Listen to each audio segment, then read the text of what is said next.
Ghostly alliances. 5 दोस्तों की पहेली के पिछले एपिसोड में हमने देखा था कि वो पांचों दोस्त उस पहेली को सुलझाने में लगे होते हैं। वो कोशिश करते हैं कि वो इस होने वाली पैरानॉर्मल एक्टिविटी के जड़ तक पहुंचे। ये दोस्त इस बात से श्योर थे कि ये जो भी कुछ हुआ है ये सिर्फ पैसे के लिए हुआ है, लेकिन वो इस कंक्लूजन पर नहीं पहुंच पा रहे थे कि ये किसने किया और कैसे किया। अंत में ये लोग डिसाइड करते हैं कि वो पांचों दोस्त मिलकर उस प्लैनचेट का एक बार फिर इस्तेमाल करेंगे और उसी आत्मा से पूछेंगे कि असल बात क्या है। लेकिन इस बार वो लोग रिसेप्शनिस्ट और सर्विस बॉय को भी इंक्लूड करते हैं। ये लोग मिलकर प्लैनचेट का इस्तेमाल करते हैं और फिर तभी अचानक कड़कती हुई बिजली की रोशनी में उन्हें एक शख्स खिड़की की ओर खड़ा दिखाई देता है। अब आगे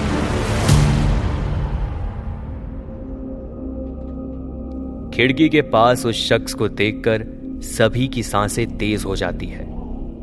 वो सब ज्यों के त्यों स्तब्ध रह जाते हैं। कुछ पल वैसे ही खड़े रहने के दौरान एक बार फिर जोर से बिजली कड़कती है और वो लोग अपने सेंसेस में वापस आ जाते हैं। वो अब भी उसी प्लैनचेट के पास खड़े होते हैं। फिर वो शख्स खिड़की की ओर से उनकी तरफ बढ़ता है। उस शख्स को अपनी ओर बढ़ता देख वो सब घबरा जाते हैं। वो एक दूसरे से बात करना चाहते हैं, लेकिन फिर भी बात नहीं कर पाते। डर ने उन्हें जकड़ लिया था। किसी तरह हिम्मत जुटाते हुए राज घबराते हुए उससे पूछता है, कौन हो तुम? मेरा मतलब है कि तुम वाकई में आत्मा या स्पिरिट हो? मनीष उसका हाथ पकड़ के कहता है, अरे क्या बकवास कर रहा है तू? इतने में उस आत्मा ने उन सब से अपने बारे में बताते हुए कहा, आत्मा, स्पिरिट या भूत, तुम जो चाहे कह लो, मैं सिर्फ इतना ही कहूंगा कि मैं जिंदा नहीं, मैं मरा हुआ, या फिर मुझे मार दिया गया। घबराए हुए तो सब थे, लेकिन आशीष ज्यादा घबराया हुआ था, क्योंकि उसे ये लग रहा था कि ये सब उसी की वजह से हो रहा है। न तो वो उन लोगों को प्लैनचेट यूज करने के लिए फोर्स करता और ना ही वो सब इस सिचुएशन में होते।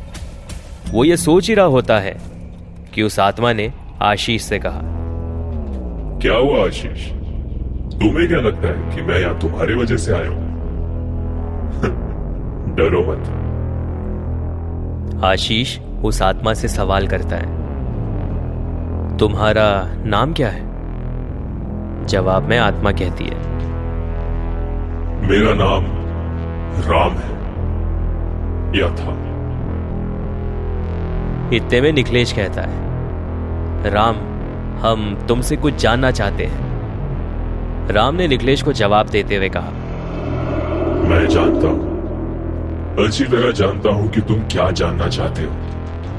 विनोद राम से सवाल करता है, राम, जहां तक कि मैं समझ पाया हूं, तुम हमें कोई नुकसान नहीं पहुंचाना चाहते, बल्कि तुम हमसे मदद चाहते हो। राम हंसता है और विनोद को जवाब देते हुए कहता है, बिल्कुल सही, मैं तुम्हें कोई नुकसान नहीं पहुंचाना चाहता। मैं उस वक्त भी नहीं चाहता था कि किसी को नुकसान पहुंचे। राज राम से कहता है, राम, हमारे पास बहुत से सवाल हैं। हमें पहले दिन से यह जगह अजीब लग रही थी, ये रिजॉर्ट और इस रिजॉर्ट को लगकर ये कब्रिस्तान। क्या तुम हमारी इस पहेली को सुलझाने में मदद करोगे? इतने में मनीष भी राम से कहने लगा, राम, हम सबको इतना तो पता चल ही गया है कि यहां कुछ गलत हुआ है, पर क्या तुम हमें बता सकते हो कि एग्जैक्टली यहां क्या हुआ था? जवाब में राम कहता है, मैं तुम सबको जरूर बताऊंगा कि यहां क्या हुआ था, लेकिन उस दिन जब मैं यहां पहली बार तुम्हारे पास सर्विस बॉय बनकर आया था और तुम लोगों ने कहा था कि तुम लोग सच का साथ दोगे, और सिर्फ इसीलिए मैं तुम्हें बताऊंगा कि यहां क्या हुआ था। ये सुनते ही राज अपनी चेयर पर बैठ जाता है। मनीष राज की तरफ देखता है। इतने में राज मनीष से कहता है, रे मनीष, तू भी बैठ जा। फिर राम उन सभी से कहता है, देखो मुझसे डरो मत, मैं तुम्हारी एज का था जब मुझे उन लोगों ने और लोगों की तरह मार दिया था। निखिलेश ने सवाल किया, और लोगों की तरह? जवाब में राम ने कहा, हाँ, और लोगों की तरह। ये जो इस रिजॉर्ट से लगकर जो कब्रिस्तान है, ये कब्रिस्तान उन्हीं लोगों को मारकर बनाया गया था। मुझे अभी तक ये समझ नहीं आया कि तुम लोगों ने इस रिजॉर्ट का नाम पढ़ने के बाद भी यहाँ ठहरने का मन बनाया कैसे? जवाब में आशीष ने कहा, बंदीगढ़ नाम मुझे अजीब लगा जरूर था। इस पर राम ने कहा, इस रिजॉर्ट का नाम बंदीगढ़ नहीं बल्कि बंदी घर है। एक रिजॉर्ट का ऐसा नाम सुनते ही वो सब चौंक गए। वो आपस में बात करने लगे कि बंदी घर तो कैद खाने को कहते हैं, जिसमें कैदियों को रखा जाता है। विनोद राम से सवाल करता है, लेकिन कोई ऐसा नाम अपने रिजॉर्ट का क्यों रखेगा? जवाब में राम कहता है, अब जैसे लोग वैसा नाम। आशीष राम से पूछता है, क्या तुम हमें बताओगे कि क्या इस रिजॉर्ट का इस सारे इंसिडेंट से कोई लेना देना है या नहीं?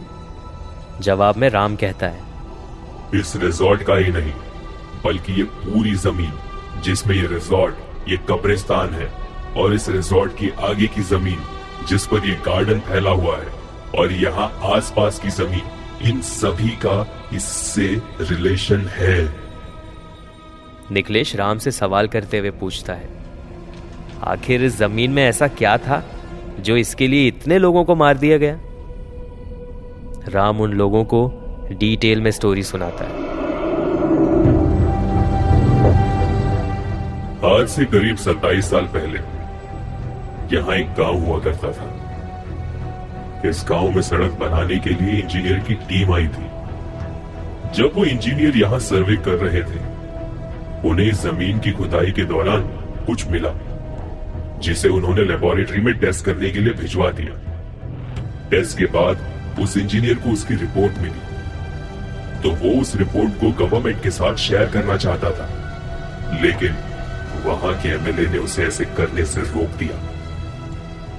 मनीष राम को इंटरप्ट करता है और पूछता है, उस रिपोर्ट में ऐसा क्या था जो वो इंजीनियर इसकी खबर गवर्नमेंट को देना चाहता था? मनीष का सवाल खत्म ही हुआ था कि आशीष ने भी एक सवाल किया, और वो एमएलए, आखिर वो उस इंजीनियर को उस रिपोर्ट के बारे में गवर्नमेंट को बताने से क्यों रोक रहा था? राम उन्हें बताते हुए कहता है, जब उस जमीन का निरीक्षण हुआ तो पता चला कि उस जमीन में इरिडियम है। ये सुनते ही विनोद कह पड़ा, इरिडियम या रेडियम? इसके जवाब में राम ने कहा, इरिडियम। ये सुनते ही विनोद मनीष से पूछता है, अबे ये इरिडियम क्या होता है? जवाब में मनीष कहता है, मुझे इसके बारे में इतना डिटेल में तो नहीं पता, लेकिन इरिडियम प्लैटिनम ग्रुप का एक hard, brittle, silvery white transition metal होता है। It's one of the most corrosion resistant metals. Nikhilesh अपनी बात रखते हुए कहता है, ओ, तभी वो एमएलए उस इंजीनियर को रोक रहा था। आशीष अपनी बात सामने रखते हुए कहता है, अच्छा, तो वो एमएलए इरिडियम को खुद अपने हिसाब से फॉरेन मार्केट में बेचना चाहता था। इस पर राम कहता है, तुम लोगों ने बिल्कुल सही समझा। राम आगे कुछ कहने ही वाला था कि राज ने उससे सवाल किया, लेकिन ये कब्रिस्तान, तुमने बताया था कि ये कब्रिस्तान गुनाहों को छुपाने के लिए बनाया गया था। इस पर राम कहता है, जब उस एमएलए को पता चला कि इस जमीन में इरिडियम है, तो वो एमएलए चाहता था कि उस एरिया में रहने वालों को कहीं और शिफ्ट किया जाए। इतने में मनीष कहता है, इतने सारे लोगों को एक साथ कहीं और रिलोकेट करना कोई आसान बात नहीं है। फिर राम उन्हें बताता है, इस एरिया को खाली कराने के लिए यहाँ पर अफवाह फैला दी गई कि इस एरिया में मायूसी छाई हुई है। आए दिन इस एरिया में एक्सीडेंट, खून और लोगों के गायब होने की खबर आने लगी। जब लगातार 6 महीनों तक ऐसी खबर फैलने लगी, तो मैंने तय किया कि बीइंग अ जर्नलिस्ट, मैं सिचुएशन की केस स्टडी तैयार करूंगा। उस वक्त जब मैं यहाँ आया तो मैं इस इंसिडेंट के जड़ों तक पहुंचने की कोशिश में लगा हुआ था। एक रात जब मैं घर लौट रहा था तो मेरे पास एक शख्स भागता हुआ आया और वो मुझसे कहने लगा कि अगर तुम इस केस के जड़ तक पहुंचना चाहते हो तो यहाँ से 500 मीटर की दूरी पर एक चाय की दुकान में आकर मिलो और जिस टेबल पर मैं बैठा हूं उसके ऑपोजिट मेरी तरफ पीट करके बैठ जाना। और मैंने वैसा ही किया। मैं उस चाय की दुकान पर गया और उस शख्स की पीछे की ओर जाकर बैठ गया और मैंने उससे कहा, क्या बताना चाहते हो तुम मुझे?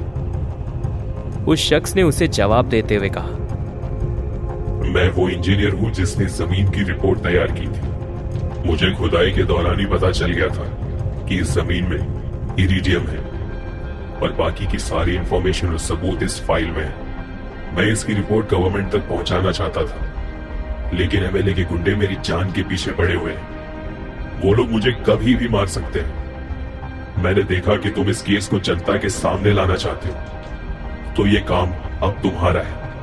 इतना कहकर वो शख्स फाइल को टेबल के नीचे से मुझे थमाकर वहां से निकल गया। और ये सुनते ही राज बीच में बोल पड़ा, दिस इज इनसेन। एक एमएलए किसी इंजीनियर को मरवाने के लिए गुंडे भेज रहा है और किसी को कोई खबर नहीं। जवाब में मनीष कहता है, ऐसा नहीं हो सकता कि किसी को कोई खबर नहीं। ऐसा भी तो हो सकता है कि ये बात जिस किसी को पता चल रही हो वो एमएलए उन सभी को मरवा देता हो। क्यों? इसके जवाब में राम कहता है, तुमने ठीक कहा। ये जो कब्रिस्तान जो इस रिजॉर्ट के बगल में है उसमें इन्हीं लोगों की लाशें दफनाई जाती थी। और फिर कुछ दिनों बाद मुझे पता चला कि उस इंजीनियर की भी हत्या कर दी गई। मैंने उस फाइल को स्टडी किया तो मुझे इस केस के बारे में पूरी जानकारी मिली। इसमें उस एमएलए के साथ एक नामचीन डॉक्टर भी शामिल था।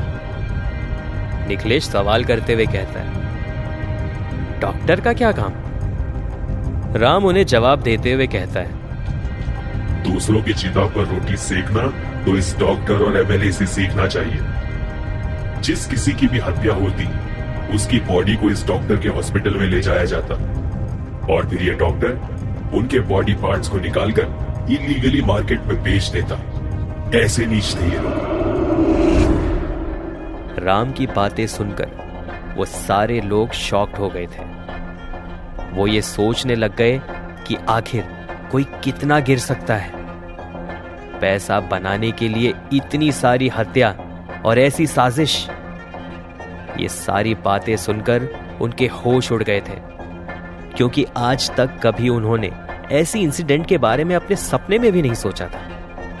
जहां एक तरफ इन दोस्तों को उन विक्टिम्स के लिए बुरा लग रहा था, वहीं दूसरी तरफ इन दोस्तों को उस एमएलए और डॉक्टर पर गुस्सा आ रहा था। राज कुछ कहने ही वाला था कि तभी अचानक जोर से बिजली कड़कती है और वो सब हिल जाते हैं।